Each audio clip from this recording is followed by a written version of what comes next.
Chapter 25. Dr. Seward's Diary. 11 October evening. Jonathan Harker has asked me to note this, as he says he is hardly equal to the task, and he wants an exact record kept. I think that none of us were surprised when we were asked to see Mrs. Harker a little before the time of sunset. We have come late to understand that sunrise and sunset are to her times of peculiar freedom, when her old self can be manifest without any controlling force subduing or restraining her, or inciting her to action. This mood or condition begins some half hour or more before actual sunrise or sunset, and lasts till either the sun is high or whilst the clouds are still aglow with the rays of streaming above the horizon. At first there is a sort of negative condition, as if some tie were loosened, and then the absolute freedom quickly follows. Then, however, the freedom ceases.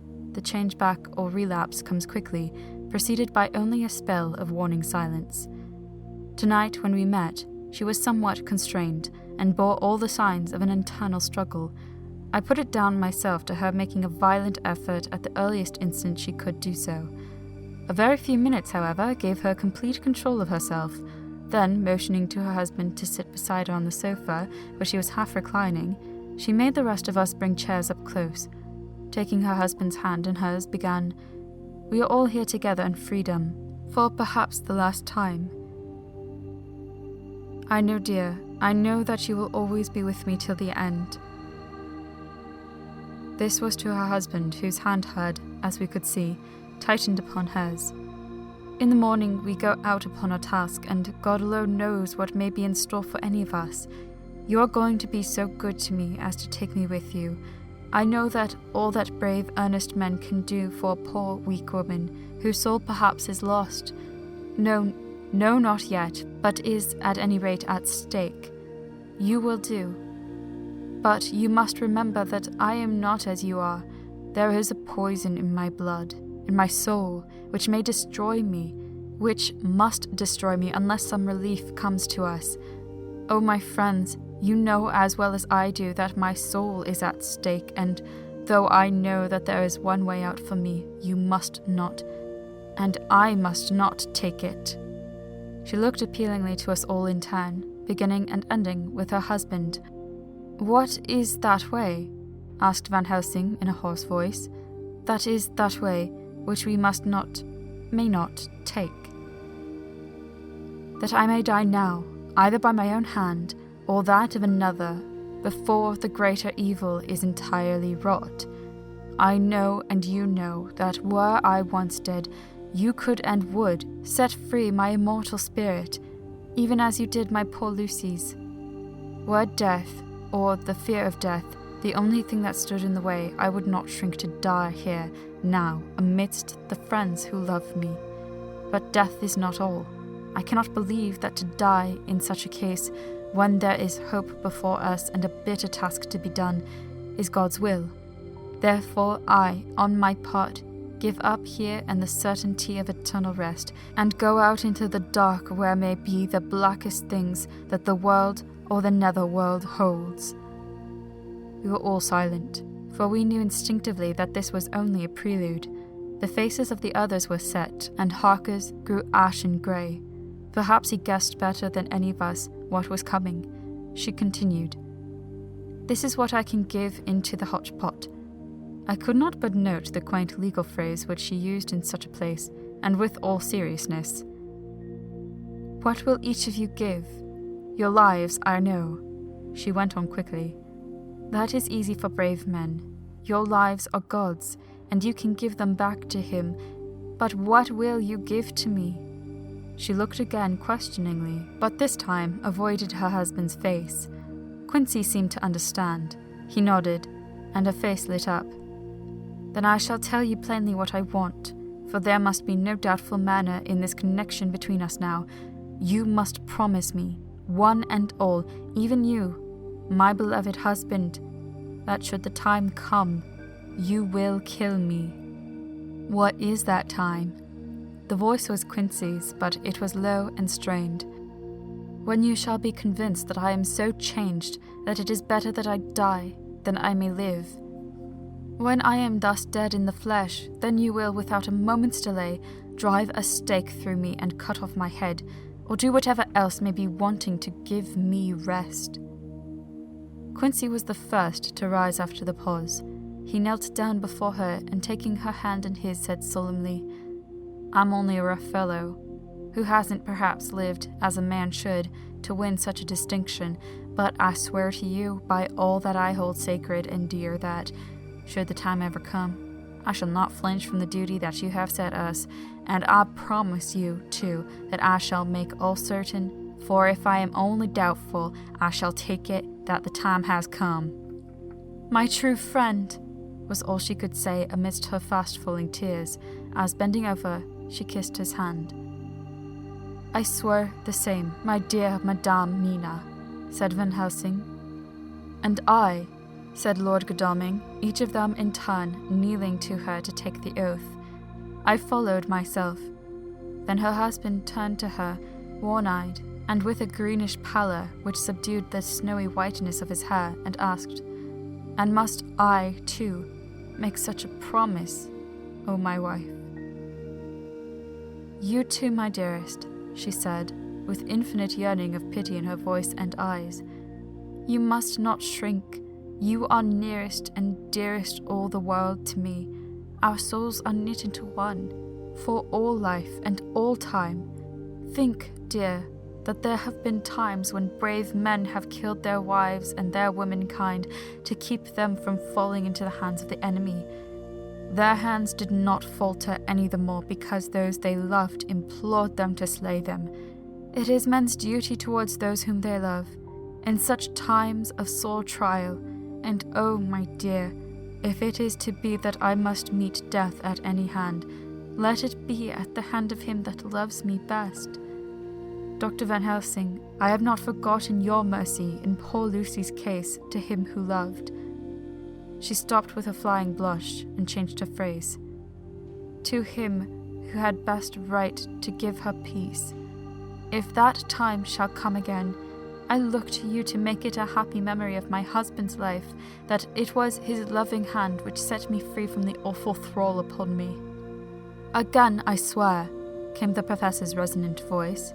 Mrs. Harker smiled, positively smiled, as with a sigh of relief she leaned back and said, "And now, one word of warning, a warning which you must never forget. This time, if it ever come, may come quickly and unexpectedly, and in such case you must lose no time in using your opportunity.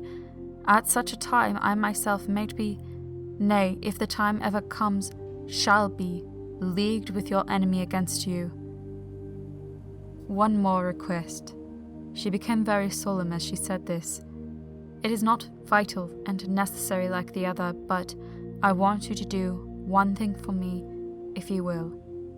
We all acquiesced, but no one spoke.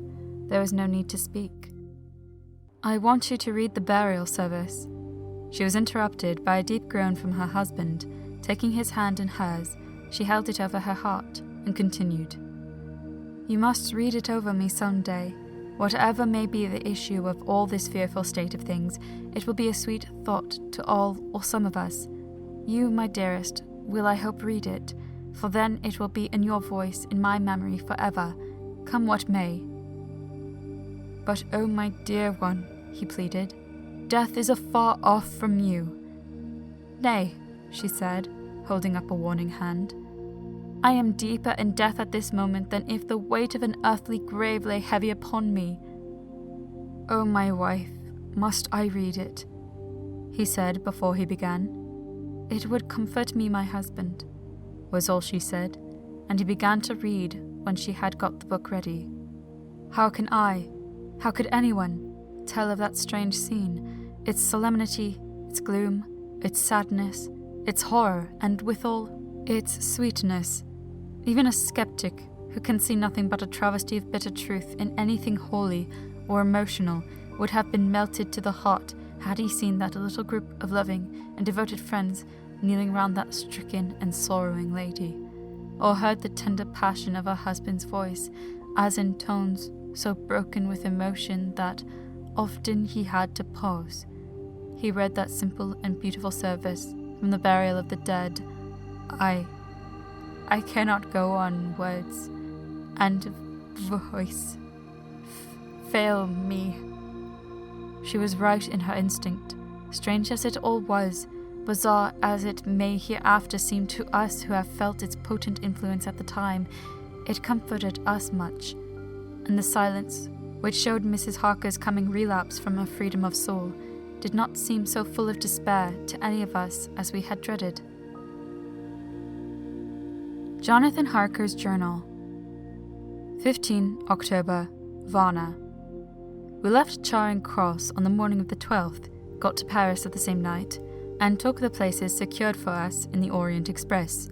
We travelled night and day, arriving here about 5 o'clock. Lord Godalming went to the consulate to see if any telegram had arrived for him, whilst the rest of us came on to this hotel, the Odysseus. The journey may have had incidents. I was, however, too eager to get on to care for them. Until the Tsarina Catherine comes into port, there will be no interest for me in anything in the wide world. Thank God, Mina is well, and looks to be getting stronger. Her colour is coming back. She sleeps a great deal. Throughout the journey, she slept nearly all the time. Before sunrise and sunset, however, she is very wakeful and alert. It has become a habit for Van Helsing to hypnotize her at such times. At first, some effort was needed, and he had to make many passes, but now she seems to yield at once, as if by habit, and scarcely any action is needed. He seems to have power at these particular moments to simply will, and her thoughts obey him. He always asks her what she can see and hear. She answers to the first, "Nothing, all is dark," and to the second, "I can hear the waves lapping against the ship, and the water rushing by. Canvas and cordage strain, and masts and yards creak. The wind is high, and I can hear it in the shrouds, and the bow throws back the foam." It is evident that Tsarina is still at sea, hastening on her way to Varna. Lord Godalming has just returned. He had 4 telegrams, 1 each day since we arrived, and all to the same effect, that the Tsarina Catherine had not yet been reported to Lloyd's from anywhere. He had arranged before leaving London that his agents should send him every day a telegram saying if the ship had been reported.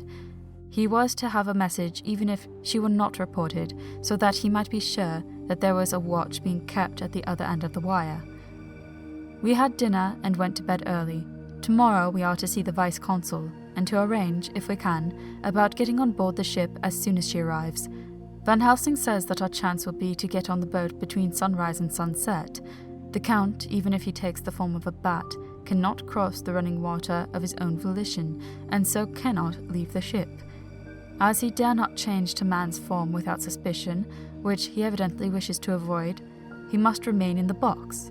If, then, we can come on board after sunrise, he is at our mercy, for if we can open the box and make sure of him, as we did of poor Lucy, before he wakes, what mercy he shall get from us will not count for much. We think that we shall not have much trouble with the officials, or the seamen. Thank God, this is the country where bribery can do anything, and we are well supplied with money.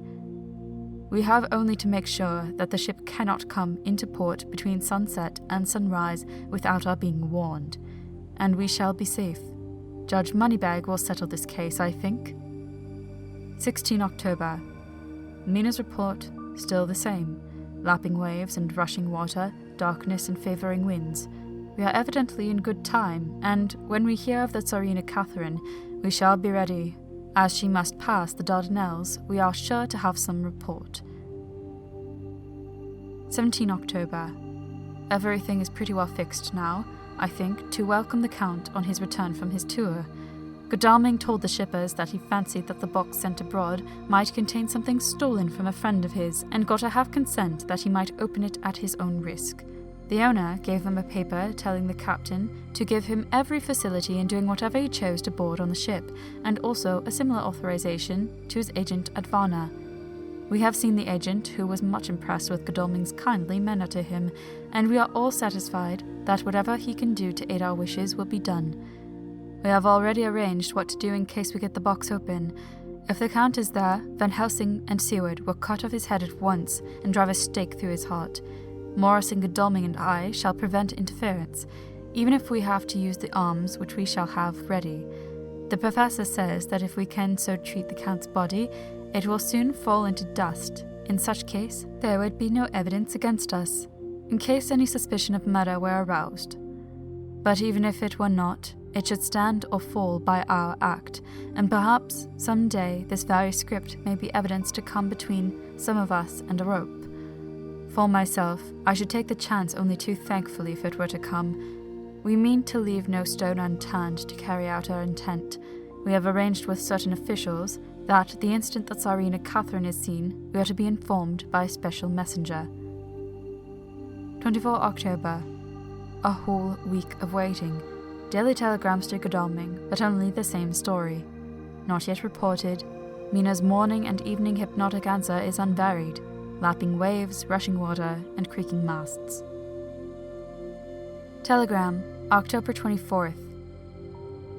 Rufus Smith, Lloyds, London, to Lord Godalming, care of H.B.M., Vice-Consul, Varna. Tsarina Catherine reported this morning from Dardanelles. Dr. Seward's Diary, 25 October. How I miss my phonograph. To write a diary with a pen is irksome to me, but Van Helsing says I must. We were all wild with excitement yesterday when Godalming got his telegram from Lloyd's. I know now what men feel in battle when the call to action is heard. Mrs. Harker, alone of our party, did not show any signs of emotion. After all, it is not strange that she did not, for we took special care not to let her know anything about it, and we tried not to show any excitement when we were in her presence. In the old days she would, I am sure, have noticed no matter how we might have tried to conceal it, but in this way she has greatly changed during the past 3 weeks. The lethargy grows upon her, and though she seems strong and well, and is getting back some of her colour, Van Helsing and I are not satisfied. We talk of her often. We have not, however, said a word to the others. It would break poor Harker's heart, certainly his nerve, if he knew that we had even a suspicion on the subject. Van Helsing examines, he tells me, her teeth very carefully, whilst she is in the hypnotic condition, for he says that so long as they do not begin to sharpen, there is no active danger of a change in her. If this change should come, it would be necessary to take steps. We both know what those steps would have to be, though we do not mention our thoughts to each other. We should neither of us shrink from the task, awful though it may be to contemplate. Euthanasia is an excellent and comforting word. I am grateful to whoever invented it. It is only about 24 hours' sail from the Dardanelles to here. At the rate the Tsarina Catherine has come from London, she should therefore arrive some time in the morning, but as she cannot possibly get in before then, we are all about to retire early. We shall get up at 1 o'clock so as to be ready. 25 October noon. No news yet of the ship's arrival. Mrs. Harker's hypnotic report this morning was the same as usual, so it is possible that we may get news at any moment. We men are all in a fever of excitement, except Harker, who is calm. His hands are cold as ice, and an hour ago I found him whetting the edge of the great Gurkha knife, which he now always carries with him. It will be a bad lookout for the Count if the edge of that kukri ever touches his throat, driven by that stern, ice-cold hand. Van Helsing and I were a little alarmed about Mrs. Harker today. About noon, she got into a sort of lethargy which we did not like, although we kept silence to the others. We were neither of us happy about it. She had been restless all morning, so that we are at first glad to know that she was sleeping. When, however, her husband mentioned casually that she was sleeping so soundly that he could not wake her, we went to her room to see for ourselves. She was breathing naturally and looked so well and peaceful that we agreed that the sleep was better for her than anything else. Poor girl, she has so much to forget that it is no wonder that sleep, if it brings oblivion to her, does her good. Later, our opinion was justified, for when after a refreshing sleep of some hours she woke up, she seemed brighter and better than she had been for days. At sunset she made the usual hypnotic report. Wherever he may be in the Black Sea, the Count is hurrying to his destination. To his doom, I trust. 26 October. Another day and no tidings of the Tsarina Catherine. She ought to be here by now. That she is still journeying somewhere is apparent, for Mrs. Harker's hypnotic report at sunrise was still the same. It is possible that the vessel may be lying by, at times, for fog. Some of the steamers which came in last evening reported patches of fog both to the north and south of the port. We must continue our watching, as the ship may now be signalled at any moment. 27 October, noon. Most strange. No news yet of the ship we wait for. Mrs. Harker reported last night and this morning as usual, lapping waves and rushing water, though she added that the waves were very faint. The telegrams from London have been the same. No further report. Van Helsing is terribly anxious and told me just now that he fears the Count is escaping us. He added significantly, "I did not like that lethargy of Madame Mina's. Souls and memories can do strange things during trance." I was about to ask him more, but Harker just then came in, and he held up a warning hand.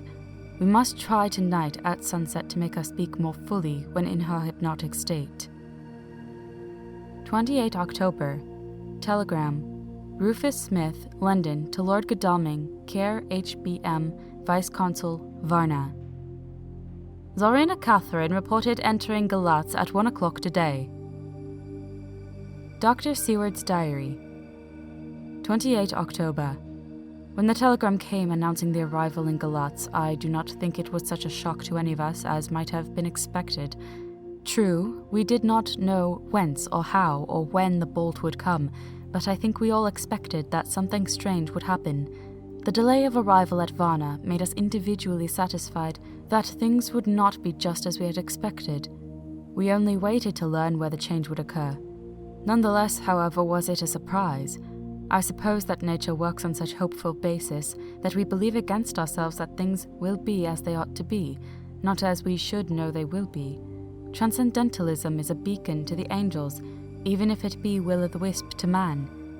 It was an odd experience, and we all took it differently. Van Helsing raised his hand over his head for a moment, as though in remonstrance with the Almighty.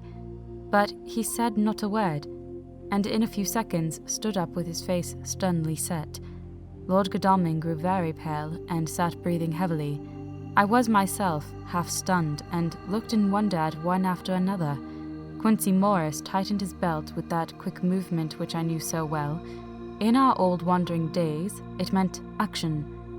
Mrs. Harker grew ghastly white, so that the scar on her forehead seemed to burn, but she folded her hands meekly and looked up in prayer. Harker smiled, actually smiled, the dark, bitter smile of one who is without hope, but at the same time his action belied his words, for his hands instinctively sought the hilt of the great kukri knife and rested there. "When does the next train start for Galatz?" said Van Helsing to us generally. "At 6:30 tomorrow morning." We all started, for the answer came from Mrs. Harker. "How on earth do you know?" said Art. "You forget. Or perhaps you do not know, though Jonathan does and so does Dr. Van Helsing, that I am the train fiend. At home in Exeter I always used to make up the timetables, so as to be helpful to my husband.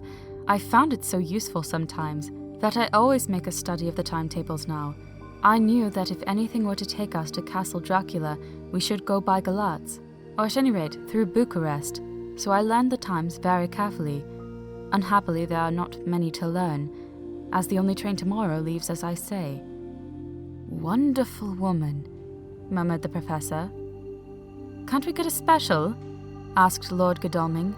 Van Helsing shook his head. "I fear not. This land is very different from yours or mine.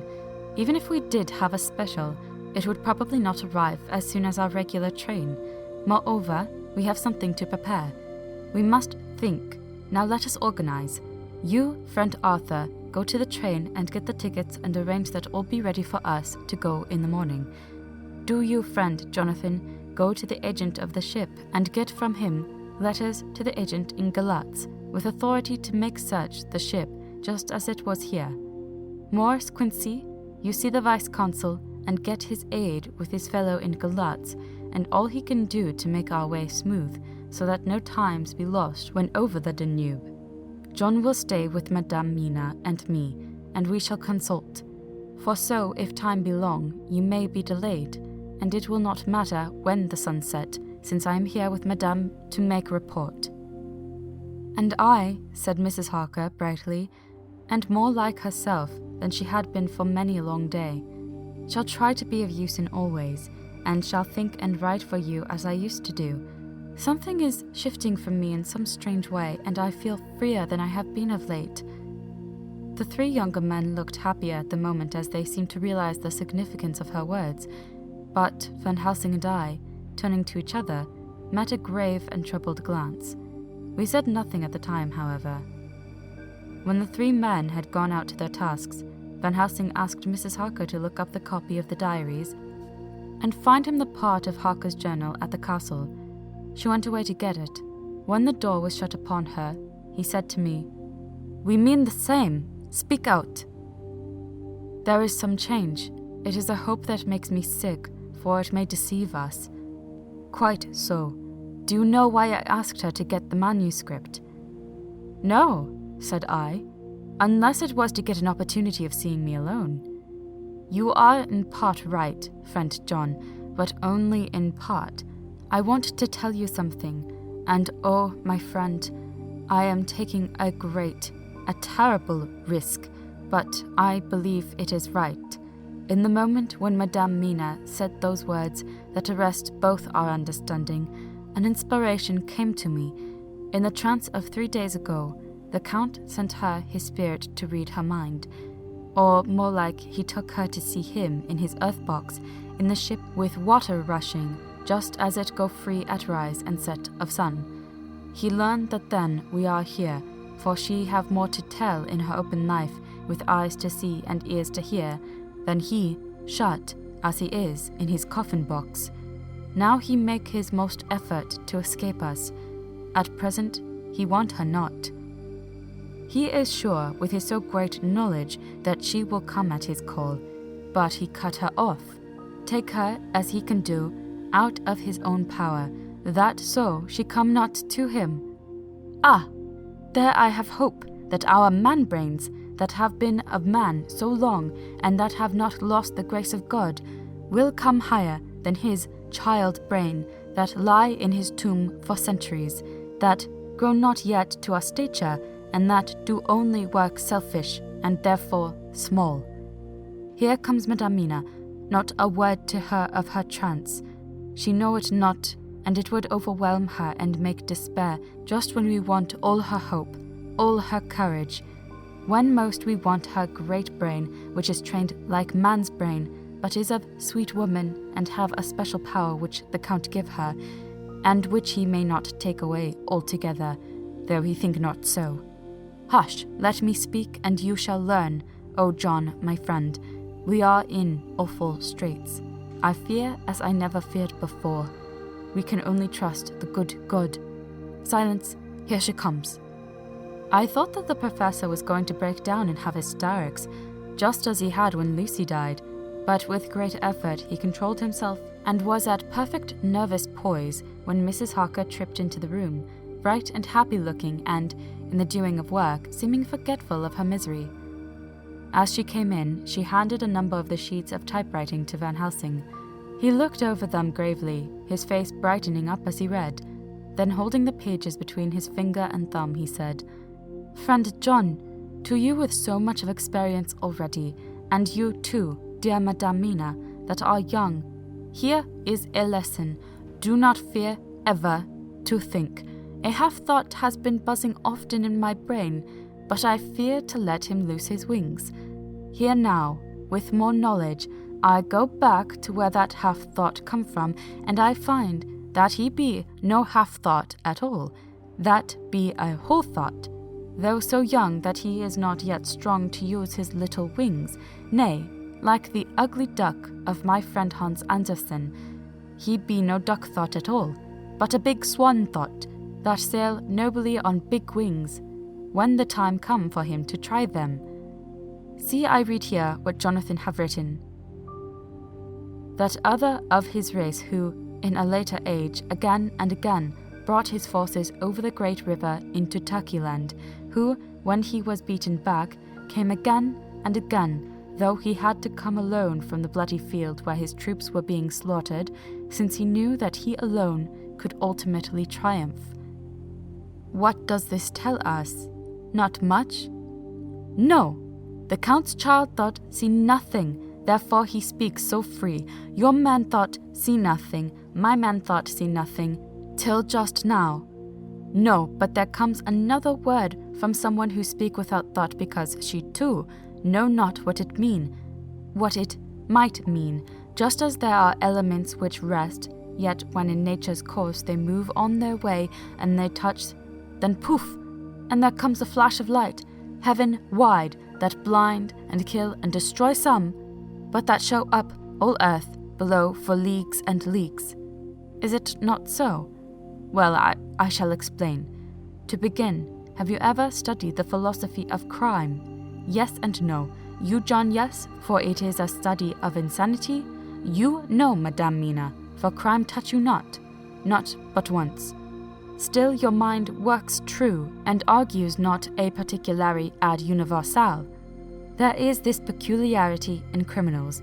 It is so constant in all countries and at all times that even police, who know not much from philosophy, come to know it empirically, that it is. That is to be empiric. The criminal always work at one crime, that is the true criminal who seems to predestinate to crime and who will of none other. This criminal is not full man-brain. He is clever and cunning and resourceful, but he be not of man's stature as to brain. He be of child brain in much. Now this criminal of ours is predestinate to crime also. He too have child brain, and it is of the child to do what he have done. The little bird, the little fish, the little animal learn not by principle, but empirically, and when he learn to do, then there is to him the ground to start from to do more. Dos pos do, said Archimedes, give me a fulcrum, and I shall move the world. To do once is the fulcrum whereby child brain become man brain. And until he have the purpose to do more, he continue to do the same again every time, just as he have done before. Oh, my dear, I see that your eyes are opened, and that to you the lightning flash show all the leaks. For Mrs. Harker began to clap her hands and her eyes sparkled. He went on. Now you shall speak. Tell us, two dry men of science, what you see with those bright eyes. He took her hand and held it whilst she spoke. His finger and thumb closed on her pulse, as I thought instinctively and unconsciously as she spoke. The Count is a criminal, and of criminal type. Nordau and Lombroso would so classify him, and qua criminal, he is of imperfectly formed mind. Thus, in a difficulty, he has to seek resource in habit. His past is a clue, and the one page of it that we know, and that, from his own lips, tells that once before, when in what Mr. Morris would call a tight place, he went back to his own country from the land he had tried to invade, and thence, without losing purpose, prepared himself for a new effort. He came again better equipped for his work, and won.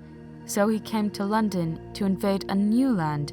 He was beaten, and when all hope of success was lost, and his existence in danger, he fled back over the sea to his home, just as formerly he had fled back over the Danube from Turkeyland. Good, good, oh you so clever lady, said Van Helsing, enthusiastically as he stooped and kissed her hand. A moment later he said to me, as calmly as though we had been having a sick-room consultation, 72 only, and in all this excitement, I have hope. Turning to her again, he said with keen expectation, But go on, there is more to tell if you will. Be not afraid, John and I know. I do in any case, and shall tell you if you are right. Speak without fear. I will try to, but you will forgive me if I seem egotistical. Nay, fear not. You must be egoist, for it is of you that we think. Then, as he is criminal, he is selfish, and as his intellect is small and his action based on selfishness, he confines himself to one purpose. That purpose is remorseless. As he fled back over the Danube, leaving his forces to be cut to pieces, so now he is intent on being safe, careless of all. So his own selfishness frees my soul somewhat of the terrible power which he acquired over me on that dreadful night. I felt it! Oh, I felt it!